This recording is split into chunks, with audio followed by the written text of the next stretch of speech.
Hello, സിന്ദൂര പൊട്ടിന്റെ പുതിയൊരു എപ്പിസോഡിലേക്ക് എല്ലാവർക്കും സ്വാഗതം. ചാനൽ ആദ്യമായിട്ട് കാണുന്നവരാണെങ്കിൽ ഒന്ന് സബ്സ്ക്രൈബ് ചെയ്തിട്ട് ലൈക്ക് ചെയ്യണേ. അപ്പോ ടീച്ചറാണെങ്കിൽ വളരെ ദേഷ്യത്തോടു കൂടിയാണ് ഇന്ദുവിനോടും നിലനോടും സംസാരിക്കുന്നത്. 2 മാസത്തിൽ ഒരു 2 മണിക്കൂർ പോലും നിങ്ങളുടെ കുഞ്ഞിന് വേണ്ടിയിട്ട് മാറ്റിവെക്കാൻ നിങ്ങൾക്ക് സമയമില്ലേ? അപ്പോൾ നീല സങ്കടത്തോട് പറയുന്നുണ്ട്, അതല്ല മിസ്, ഞങ്ങൾ പ്രധാനപ്പെട്ട ഒരു കാര്യത്തിൽ അകപ്പെട്ടു പോയതുകൊണ്ടാണ്. എല്ലാവർക്കും പ്രധാനപ്പെട്ട കാര്യങ്ങളുണ്ട് എന്ന് കരുതി നിങ്ങളുടെ കുഞ്ഞിന്റെ കാര്യം നിങ്ങൾ മറന്നു കളയുകയാണോ വേണ്ടത്? അതിന് മറുപടി പറയാനാവാതെ തലതാഴ്ത്തിയിരിക്കാനേ അവർക്ക് രണ്ടുപേർക്കും സാധിക്കുന്നുള്ളൂ. അല്ല, ഇങ്ങനെയാണെങ്കിൽ ഈ കുഞ്ഞിന്റെ ഫ്യൂച്ചറിൽ നിങ്ങൾ എന്താണ് ആ കുഞ്ഞിന് കൊടുക്കുന്ന കരുതലും സ്നേഹവും? നിയമോള് സങ്കടത്തോടെ തലതാഴ്ത്തി നിൽക്കുകയാണ്.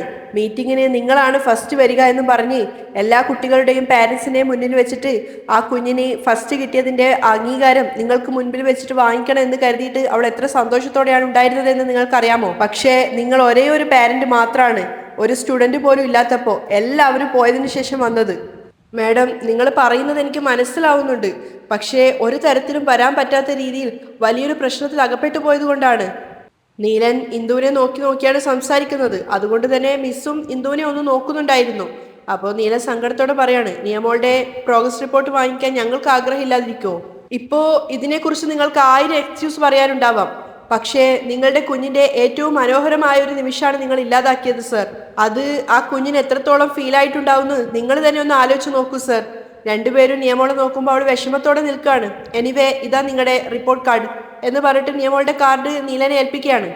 Really she is doing well. അവള് ഇംഗ്ലീഷിൽ ഫുൾ മാർക്ക് വാങ്ങിയിട്ടുണ്ട്. മിസ് നിയമോളെ അപ്രീഷിയേറ്റ് ചെയ്യുന്ന സമയത്ത് ഇന്ദു ആണെങ്കിൽ കുഞ്ഞിനെ ചേർത്ത് പിടിക്കാണ്. നിയമോളെ എന്ന് പറഞ്ഞിട്ട് അവളുടെ കവിളിൽ തൊട്ട സമയത്ത് അവൾ ഇന്ദുവിന്റെ കൈ തട്ടി മാറ്റിയിട്ട് അവിടുന്ന് പോവുകയാണ്. ഇന്ദു അതൊരിക്കലും എക്സ്പെക്ട് ചെയ്തിട്ടുണ്ടായിരുന്നില്ല. അതുകൊണ്ട് തന്നെ അതവളെ വല്ലാതെ വേദനിപ്പിക്കുകയാണ്. നിയമോൾ അങ്ങനെ പെരുമാറിയപ്പോൾ ഇന്ദുവിന് അത് വല്ലാത്തൊരു വേദന ഉണ്ടാക്കിയിട്ടുണ്ടായിരുന്നു. അത് മിസ്സും നീലനും ഒക്കെ ശ്രദ്ധിക്കുന്നുണ്ടായിരുന്നു. അപ്പോൾ മിസ്സാണെങ്കിൽ നീലനോട് പറയാണ്, സർ, എനിക്ക് നിങ്ങളെയും നിയമോളെയും ഒരുപാട് കാലമായിട്ട് അറിയാം. ഇത് നിയയുടെ ചെറിയമ്മയാണല്ലേ? അത് കേട്ട സമയത്ത് നീലനും ഇന്ദു ഒരുപോലെ ഷോക്കായിട്ടിരിക്കുകയാണ്. കാരണം ചെറിയമ്മ എന്നൊരു വാക്കായിരുന്നില്ല അവര് നിയമോളെ കൊണ്ട് പഠിപ്പിച്ചിട്ടുണ്ടായിരുന്നത്, അമ്മ എന്ന് തന്നെ ആയിരുന്നു. അപ്പോ മിസ് പറയുന്നുണ്ട്, ഇത് ഈ അടുത്ത കാലത്ത് നിങ്ങളുടെ കല്യാണം കഴിഞ്ഞതാണല്ലേ രണ്ടാമതായിട്ട്? അതിനൊന്നും മറുപടി ഇല്ലാതെ നിൽക്കുകയാണ് രണ്ടുപേരും. പക്ഷേ നിങ്ങൾ നിയയുടെ അച്ഛനല്ലേ? അവര് മറന്നത് കാര്യാക്കണ്ട. പക്ഷേ നിങ്ങൾക്ക് ആ ഒരു കാര്യം ശ്രദ്ധിച്ചിട്ട് ഓർത്തുകൊണ്ട് വരാൻ പാടില്ലായിരുന്നോ? ഇന്ദു ഹൃദയം നുറുങ്ങുന്ന വേദനയിലാണ് കേട്ടിരിക്കുന്നത്. ശരി, ഓക്കെ, കാര്യാക്കണ്ട. തൽക്കാലം ഇന്ന് രജിസ്റ്റർ ഇതിൽ സൈൻ ചെയ്യേ. എന്നിട്ട് ബുക്ക് എടുത്തിട്ട് നീലകണ്ഠന് തന്നെയാണ് കൊടുക്കുന്നത്. അവൻ സൈൻ ചെയ്യുന്ന സമയത്തൊക്കെ അവരുടെ രണ്ടുപേരുടെയും മുഖത്ത് വല്ലാത്ത വേദന ഉണ്ടായിരുന്നു. ശരി, നിങ്ങൾ ഇനി നിയെയും കൂട്ടിയിട്ട് പൊയ്ക്കോളൂ. എനിക്ക് പോവാനുള്ള സമയമായി, ഞാൻ പോവാണ്. മിസ് പുസ്തകങ്ങളൊക്കെ സ്റ്റാഫ് റൂമിനകത്ത് വെക്കാൻ പോയ സമയത്ത് 3 പേരും 3 യുഗത്തിലെന്ന പോലെയാണ് ഇരിക്കുന്നത്. അത്രയേറെ ഹൃദയം തകർന്നിട്ടുണ്ടായിരുന്നു അവരുടെ 3 പേരുടെയും. മിസ് വന്ന് ബാഗ് എടുത്തിട്ട് 3 പേരോടായിട്ട് പറയുന്നുണ്ട്, ശരി, അടുത്ത തവണയെങ്കിലും സമയത്തിന് വരണം. അവരവിടെ നിന്ന് യാത്ര പറഞ്ഞു പോയതിനു ശേഷം നിയമോൾ രണ്ടുപേരെയും നോക്കുവാണ്. രണ്ടുപേരുടെയും കണ്ണുകൾ നിറഞ്ഞിരിക്കുന്നുണ്ടായിരുന്നു. നിയമോളാണെങ്കിൽ അതിനേക്കാളേറെ വേദനയിലും വിഷമത്തിലും ദേഷ്യത്തിലാണ് ഉണ്ടായിരുന്നത്. അവളും നേരെ പോയിട്ട് അവളുടെ ബാഗ് എടുക്കുകയാണ്. എന്നിട്ട് ഒരു അല്പസമയം അവർക്ക് രണ്ടുപേർക്കും വേണ്ടി കാത്തു നിന്നു. അവർ വരുന്നില്ല എന്ന് കണ്ടപ്പോൾ നിയമോൾ തന്നെ ആ സ്റ്റേജിൽ നിന്ന് ഇറങ്ങുവാണ്. അപ്പോൾ നീലനാണെങ്കിൽ വേഗം ഇന്ദുവിനോട് പറയുന്നുണ്ട്, 1 മിനിറ്റ്, ഞാൻ ഇപ്പോൾ വരാം. നിയമോളെ എന്ന് പറഞ്ഞുകൊണ്ട് അവളുടെ പിന്നാലെ പോവാണ്. നിയമോളെ നിക്ക്. അപ്പോൾ നീ അവിടെ നിൽക്കുകയാണ്. അവിടെ നിന്നിട്ട് നീലൻ പറയുന്നുണ്ട്, സോറിടാ, അപ്പയ്ക്കും അമ്മയ്ക്കും സത്യമായിട്ടും വലിയൊരു പ്രശ്നത്തിൽ പെട്ടുപോയതാണ്. അതുകൊണ്ടാണ് സമയത്തിന് വരാൻ പറ്റാതായത്. അപ്പോഴേക്കും ഇന്ദു നടന്നിട്ട് അവരുടെ അടുത്തേക്ക് വന്നിട്ടുണ്ടായിരുന്നു. അപ്പോൾ നിറഞ്ഞ കണ്ണുകളോടെ നിയമോള് ചോദിക്കുകയാണ്, അപ്പേ, ഇന്ദു അമ്മ എനിക്ക് ചെറിയമ്മ ആയതുകൊണ്ടാണോ എനിക്ക് എൻ്റെ റിപ്പോർട്ട് കാർഡ് വാങ്ങിക്കാൻ വരാതിരുന്നത്? ആ ചോദ്യം ഇന്ദുവിനെ വേദനിപ്പിക്കുന്നതായിരുന്നു. അവളെ കത്തിയെടുത്ത് കുത്തിയൊരു വേദനയോടുകൂടി അവൾ നീലനെ നോക്കുകയാണ്. അപ്പൊ നീലൻ പറയുന്നുണ്ട്, അങ്ങനെയൊന്നും ഇല്ലടാ മോളെ, അങ്ങനെയാണല്ലോ എന്നെ മിസ് പറഞ്ഞിട്ട് പോയത്. ഇന്ദു കരഞ്ഞുകൊണ്ട് നിൽക്കുക എന്നല്ലാതെ അവൾക്കൊന്നും പറയാൻ പറ്റുന്നില്ല. അങ്ങനെയൊന്നും അല്ലടാ നിയമോളെ, മോൾ എന്തിനാ അങ്ങനെയൊക്കെ ചിന്തിക്കുന്നത്? ഇന്ദു അമ്മയ്ക്ക് മോളെ എത്രത്തോളം ഇഷ്ടമാണെന്ന് മോക്ക് തന്നെ അറിയാവുന്നതല്ലേ? അപ്പൊ ഇന്ദു ഇരുന്നിട്ട് നിയമോളെ ചേർത്ത് പിടിച്ചോണ്ട് പറയാണ്, നിയമോളെ, ഞാൻ മോളുടെ അമ്മയാണിടാ. ആരെങ്കിലും വന്നിട്ട് ഞാൻ മോളുടെ ചെറിയമ്മയാണെന്ന് പറഞ്ഞു കഴിഞ്ഞാൽ ഞാൻ മോക്ക് ചെറിയമ്മയാവോ? അവളുടെ കണ്ണ് നിറയാണ്. പിന്നെ എന്തുകൊണ്ടാ ഇന്ദു അമ്മ വരാതിരുന്നത്? അതിന് ഇന്ദുവിന് മറുപടി പറയാൻ പറ്റിയിട്ടുണ്ടായിരുന്നില്ല.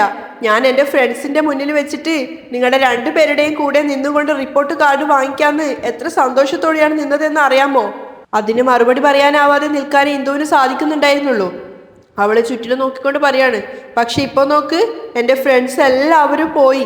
നിയമോളെ, എന്തുകൊണ്ടാണ് ലേറ്റ് ആയതെന്ന് നിന്നോട് പറഞ്ഞു തന്നതല്ലേ? നീലകണ്ഠൻ കുറച്ച് ദേഷ്യത്തോടെയാണ് സംസാരിക്കുന്നത്. ഒന്ന് മനസ്സിലാക്കും മോളെ.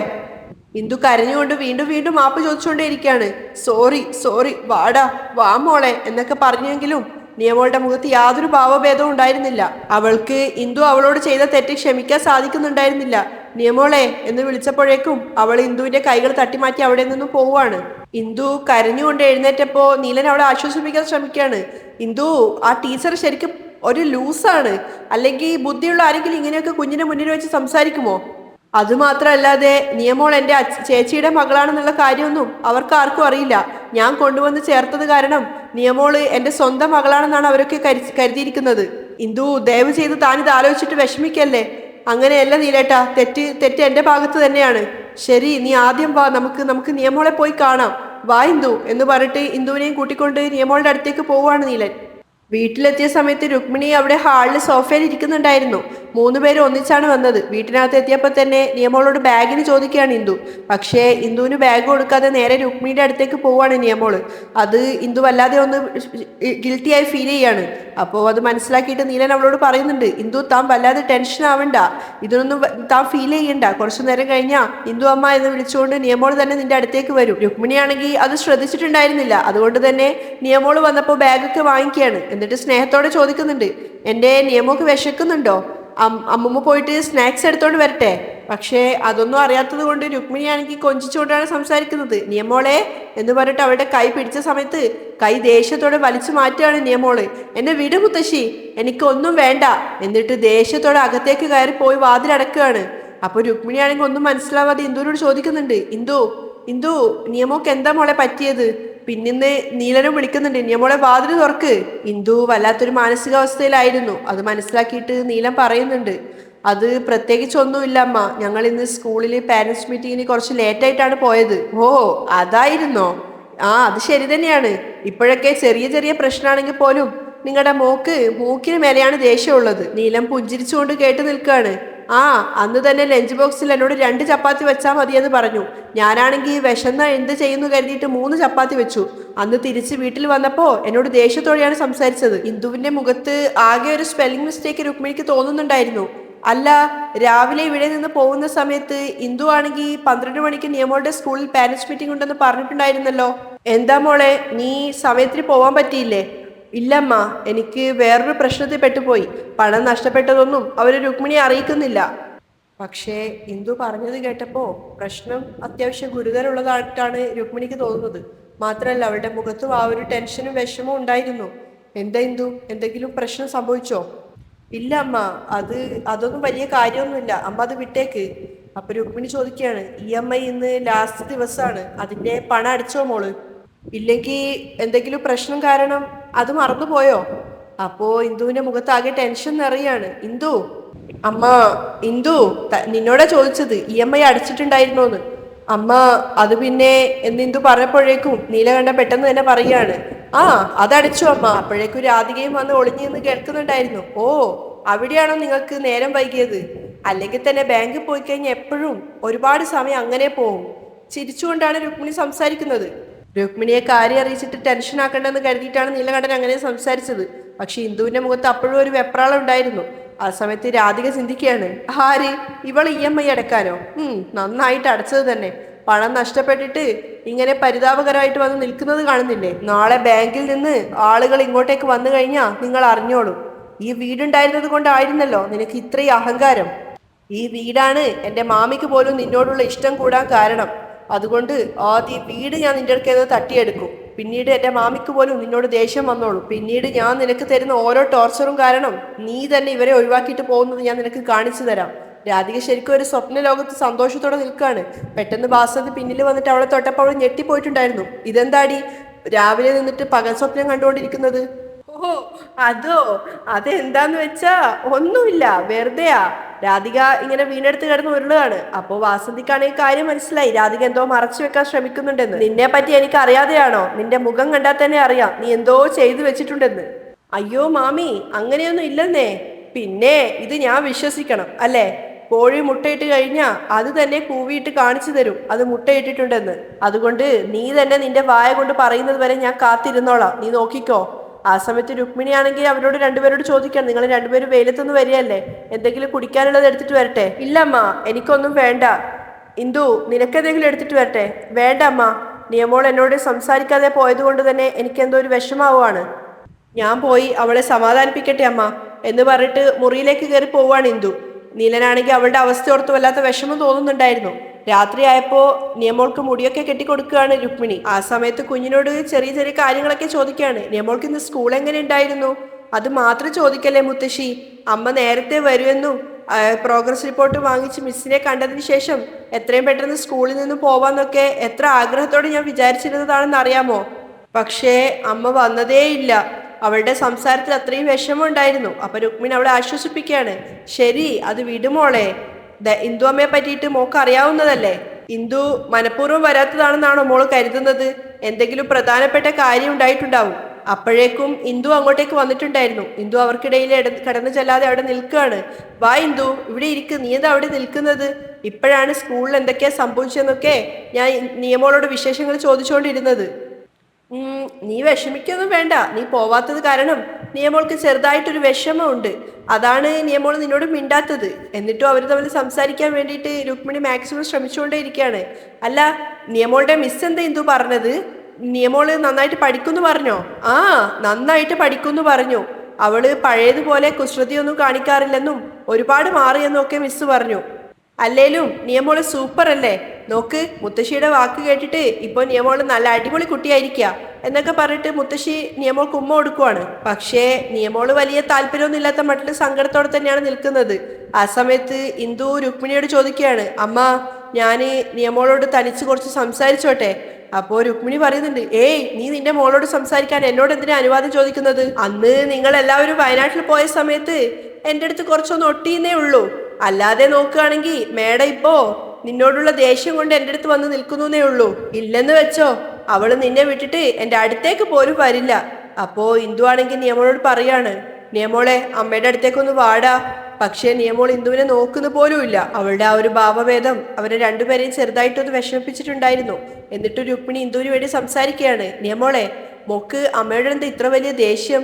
അമ്മ മോളോട് സോറി പറഞ്ഞില്ലേടാ? ഇപ്പോ മോളെ വിളിച്ചതല്ലേ, എന്തോ സംസാരിക്കാനുണ്ടെന്ന് പറഞ്ഞതല്ലേ, മോള് പോയിട്ട് എന്താന്ന് ചോദിക്ക്. പക്ഷേ നിയമോൾ എഴുന്നേക്കാൻ കൂട്ടാക്കുന്നില്ല. അപ്പോ ചെറിയൊരു വാശി പോലെ സംസാരിക്കുകയാണ് രുക്മിണിയും. ഓ, അപ്പോ മുത്തശ്ശി പറഞ്ഞാലും കേൾക്കില്ല അല്ലേ? നിയമോള് വിഷമത്തോടെ ദേഷ്യത്തോടെയും രുക്മിണിയെ നോക്കുവാണ്. ശരി, ഇപ്പൊ നീ ഇന്ദു അമ്മയോട് സംസാരിച്ചില്ലെങ്കിൽ ഇനി മുത്തശ്ശി നിന്നോട് സംസാരിക്കില്ല. ശരി, പോ എന്നും പറഞ്ഞിട്ട് രുക്മിണി അവിടുന്ന് അവളോട് പിണങ്ങിയതുപോലെ എഴുന്നേറ്റ് പോവാണ്. പിന്നാലെ നിയമോള് എഴുന്നേറ്റെങ്കിലും അവൾ അവിടെ ഹാളിൽ തന്നെ നിൽക്കുകയാണ്. അപ്പൊ ഇന്ദു പോയിട്ട് കുട്ടിയുടെ അടുത്തേക്ക് ഇരുന്നിട്ട് അവളോട് സോറി പറയാണ്. എന്നിട്ട് പറയുന്നുണ്ട്, അമ്മ മോളെ എത്രയും പെട്ടെന്ന് വന്ന് കൂട്ടണമെന്ന് പറഞ്ഞതിന് ശേഷവും അമ്മ മോളെ കൂട്ടാൻ വരാതിരുന്നത് വലിയ തെറ്റ് തന്നെയാണ്. പക്ഷേ അമ്മ ആ സമയത്ത് വരാതിരുന്നതിന് പിന്നിൽ വലിയൊരു കാരണമുണ്ടടാ. അത് ഞാൻ പറഞ്ഞു കഴിഞ്ഞാൽ മോള് തന്നെ പറയും അമ്മ പാവാണെന്ന്. പക്ഷെ നിയമോള് ഇന്ദുവിനെ നോക്കുകയോ അവള് സംസാരിക്കുന്നതിനോട് പ്രതികരിക്കുകയോ ഒന്നും ചെയ്യുന്നില്ല. വെറുതെ കേട്ടോണ്ട് നിൽക്കുകയാണ്. മോക്കറിയാലോ, ഇന്ന് അമ്മ EMI അടക്കാൻ വേണ്ടി ബാങ്കിൽ പോവാനിരുന്നതാ. ആ സമയത്ത് അമ്മയുടെ വണ്ടിയിൽ ഒരാള് സവാരി കയറിയപ്പോ അവരുടെ കൈ ഫോണില്ലെന്ന് പറഞ്ഞിട്ട് അമ്മയുടെ ഫോണ് വാങ്ങിച്ചു. എന്നിട്ട് ന്യൂസിലൊക്കെ കാണുന്നത് പോലെ അമ്മയ്ക്ക് EMI അടക്കാനുള്ള പണം അയാൾ മോഷ്ടിച്ചോണ്ട് പോയി. ഇന്ദുവിനെ കണ്ണു നിറയാണ്. പക്ഷേ നിയമോൾ അമ്മയെ നോക്കുകയോ പ്രതികരിക്കുകയോ ഒന്നും ചെയ്യുന്നില്ല. അതിനുശേഷം അമ്മ വല്ലാതെ ഭയന്നു പോയി. അമ്മ നേരെ പോലീസ് സ്റ്റേഷനിൽ പോയി കംപ്ലൈന്റ് കൊടുത്തു. അതിനുശേഷം ബാങ്കിൽ പോയി അവിടെ സോറി പറഞ്ഞിട്ട് 2 ദിവസത്തെ സമയം ചോദിച്ചിട്ട് വരുമ്പോഴേക്കും സമയം ഒരുപാട് വൈകിപ്പോയടാ മുത്തേ. ഇല്ലെങ്കിൽ എൻ്റെ നിയമോള് പറഞ്ഞു കഴിഞ്ഞാൽ അമ്മ വരില്ലാന്ന് തോന്നുന്നുണ്ടോ? എൻ്റെ നിയമോളെക്കാളും വലുതായിട്ട് അമ്മയ്ക്ക് മറ്റെന്താ ഉള്ളത്? അതൊക്കെ കേട്ടെങ്കിലും നിയമോള് തിരിച്ച് ഇന്ദുവിനെ നോക്കുന്നത് പോലുമില്ല. അവസാനം മുഖം വീർപ്പിച്ചുകൊണ്ട് തന്നെ ഇന്ദുവിനെ നോക്കുകയാണ് നിയമോള്. പിന്നീട് വീണ്ടും മുഖം മാറ്റുന്നുണ്ട്. അപ്പോൾ കരഞ്ഞുകൊണ്ട് ഇന്ദു പറയാണ്, അമ്മ ഇത്ര നേരമായിട്ട് ഈ കാര്യം രുക്മിണി മുത്തശ്ശിയോട് പോലും പറഞ്ഞിട്ടില്ല. മോക്കറിയാമോ? ഇനി പറ, അമ്മ പാവമല്ലേ? അമ്മയുടെ സിറ്റുവേഷൻ മോള് മനസ്സിലാക്കി അമ്മയോടുള്ള ദേഷ്യം മോള് മാറ്റുമോ? എന്നിട്ട് ഇന്ദു കൂട്ടുകൂടാൻ വേണ്ടിയിട്ട് നിയമോളുടെ അടുത്തേക്ക് വിരലുകൾ വെച്ചിട്ട് ചേർത്ത് വെക്കാൻ വേണ്ടി കൊടുക്കുകയാണ്. പക്ഷെ നിയമോള് അത് നോക്കിക്കൊണ്ട് അവിടെ നിന്ന് പോവുകയാണ് ചെയ്യുന്നത്. ഇന്ദു അതൊരിക്കലും പ്രതീക്ഷിച്ചിട്ടുണ്ടായിരുന്നില്ല. തൻ്റെ സിറ്റുവേഷൻസ് ഒക്കെ പറഞ്ഞു കഴിഞ്ഞാൽ നിയമോള് തന്നെ മനസ്സിലാക്കിയിട്ട് തനിക്കൊപ്പം വീണ്ടും വരും എന്നാണ് തന്നെയാണ് അവൾ കരുതിയിരുന്നത്. നിയമോൾ അങ്ങനെ പോയപ്പോൾ ഇന്ദു ശരിക്കും തകർന്നു പോയി. അവൾ പൊട്ടി പൊട്ടി കരിയാണ്. അവൾ മുറിയിലേക്ക് പോയി ഇരുന്നിട്ട് വീണ്ടും കരിയാണ്. അപ്പോൾ നീലൻ അങ്ങോട്ടേക്ക് വന്നിട്ട് ഇന്ദുവിനോട് പറയാണ്, ഇന്ദു, താൻ നേരത്തെ യൂണിഫോം അയച്ചു വെച്ച സമയത്ത് അതിനകത്ത് തൻ്റെ ഡ്രൈവിംഗ് ലൈസൻസ് ഉണ്ടായിരുന്നു. അപ്പോൾ ഞാൻ എൻ്റെ ഡ്രസ്സ് എടുക്കാൻ പോയ സമയത്ത് അത് കണ്ടിട്ട് ഞാനത് അവിടെ എടുത്തു വെച്ചിട്ടുണ്ട്. അവള് കരിയാണെന്നുള്ളത് നീലന് മനസ്സിലായിട്ടുണ്ടായിരുന്നില്ല. ശരിയെന്ന് അവൾ പറഞ്ഞപ്പോഴാണ് നീലൻ അത് ശ്രദ്ധിച്ചത്. ഇന്ദു, താനെന്താ ഒരുമാതിരി സംസാരിക്കുന്നത്? അപ്പൊ അവള് കണ്ണു തുടച്ചുകൊണ്ട് പറയുന്നുണ്ടേ അങ്ങനെയൊന്നും ഇല്ല. വേഗം നീലൻ അവൾക്കൊപ്പം ഇരുന്നോട് ചോദിക്കുകയാണ്, ഇന്ദു, താൻ കരിയായിരുന്നോ? ഇന്ദുവിന് അവളുടെ സങ്കടം പറഞ്ഞറിയിക്കാനാവുന്നുണ്ടായിരുന്നില്ല. അതുകൊണ്ട് തന്നെ അവൾ വീണ്ടും കരഞ്ഞോണ്ടിരിക്കുകയാണ്. നീലനാണെങ്കിൽ കാര്യമൊന്നും മനസ്സിലാവുന്നില്ല. ഇന്ദു, അമ്മ നിന്നെ എന്തെങ്കിലും വഴക്ക് പറഞ്ഞോ? ഇല്ല. പിന്നെ പണം പോയതിനാണോ നീ കരയുന്നത്? അയ്യോ, അത് വിട്ടേക്കിന്തു, അത് പോയാൽ നമുക്ക് വേറെ ഉണ്ടാക്കാം. ഇപ്പോ പണം മാത്രം നഷ്ടപ്പെട്ടതല്ലേ ഉള്ളൂ. അതിനു പകരം ആർക്കെങ്കിലും എന്തെങ്കിലും സംഭവിച്ചിട്ട് ഹോസ്പിറ്റലിലായിട്ടാണ് ആ പണം നഷ്ടപ്പെട്ടതെങ്കിലോ? ആ വിഷമം നമ്മളെ കൊണ്ട് സഹിക്കാനാവുമായിരുന്നോ? താനൊന്ന് ചിന്തിച്ചു നോക്ക്. അങ്ങനെയല്ല നീലേട്ടാ, പണം പോയതിനെ കുറിച്ച് പോലും എനിക്ക് അത്രയ്ക്ക് ടെൻഷൻ ഇല്ല. നീലേട്ടൻ പറഞ്ഞതുപോലെ അത് വലിയ കാര്യമല്ലാതെ ഞാൻ ഒഴിവാക്കിക്കോളാം. പക്ഷേ നിയമോള്, അവൾ എന്നോട് ദേഷ്യമായിട്ട് എന്നോട് മിണ്ടാതെയാണ് നടക്കുന്നത്. അതെന്നെ കൊണ്ട് സഹിക്കാനാവുന്നില്ല. എന്തൊക്കെയായിട്ടും ഇന്ന് രാവിലെ എനിക്ക് സംഭവിച്ച പ്രശ്നങ്ങൾ മുഴുവൻ ഞാൻ ഇപ്പൊ പോയിട്ട് നിയമോളോട് പറഞ്ഞു. പക്ഷേ ഇത്രയൊക്കെ ഞാൻ പറഞ്ഞിട്ടും അവൾക്ക് എന്നോടുള്ള ദേഷ്യം കുറഞ്ഞിട്ടില്ല. എന്നോട് മിണ്ടാതെ അവൾ പൊയ്ക്കളഞ്ഞു. അത് കേട്ടപ്പോ നീലൻ ചെറുതൊരു ദേഷ്യത്തോടെ പറയാണ്, അയ്യോ ഇന്ദു, താൻ എന്തിനാ നിയമോളോട് പോയിട്ട് ഇങ്ങനെയുള്ള കാര്യങ്ങളൊക്കെ പറഞ്ഞത്? ഇന്നത്തെ ദേഷ്യം കഴിഞ്ഞാ നാളെ വന്നിട്ട് നിയമോള് നിന്നോട് സംസാരിക്കും. പക്ഷേ നീ പറഞ്ഞ കാര്യങ്ങൾ പോയിട്ട് അവള് രുക്മിണി അമ്മയോട് പറഞ്ഞു കഴിഞ്ഞാ അവരുടെ മനസ്സ് വേദനിക്കില്ലേ? അതെനിക്കറിയില്ല നീലേട്ടാ. പക്ഷേ ആ സമയത്ത് എങ്ങനെയെങ്കിലും നിയമോളെ കൊണ്ട് എന്നോട് സംസാരിപ്പിക്കണം എന്നല്ലാതെ മറ്റൊന്നും ഞാൻ ചിന്തിച്ചില്ല. അതിനെല്ലാറ്റിലും ഉപരി കുട്ടികൾക്ക് അവരുടെ പാരൻസ് എത്രത്തോളം കഷ്ടപ്പാടും അധ്വാനവും കൊണ്ടാണ് അവരുടെ പിന്നാലെ പോകുന്നത് എന്ന് മനസ്സിലാക്കണമെന്ന് ഞാൻ ആഗ്രഹിച്ചു. എനിക്കത് വലിയൊരു തെറ്റായിട്ട് തോന്നിയില്ല നീലേട്ടാ. നിയമോളും നമ്മൾ അനുഭവിച്ചു വരുന്ന സാഹചര്യങ്ങളൊക്കെ മനസ്സിലാക്കി വളരട്ടെ എന്നാണ് ഞാൻ കരുതിയത്. അത് അവളുടെ പക്വത കുറച്ചുകൂടി കൂട്ടുമെന്നാണ് ഞാൻ കരുതിയത്. പക്ഷേ ഞാൻ ഇത്രയൊക്കെ സംഭവങ്ങൾ അവളോട് പറഞ്ഞു കൊടുത്തിട്ടും അവള് എന്നോട് ഒരു വാക്ക് പോലും മിണ്ടാതെ പോയത് എന്നെ വല്ലാതെ വേദനിപ്പിക്കുകയാണ് നീലേട്ടാ.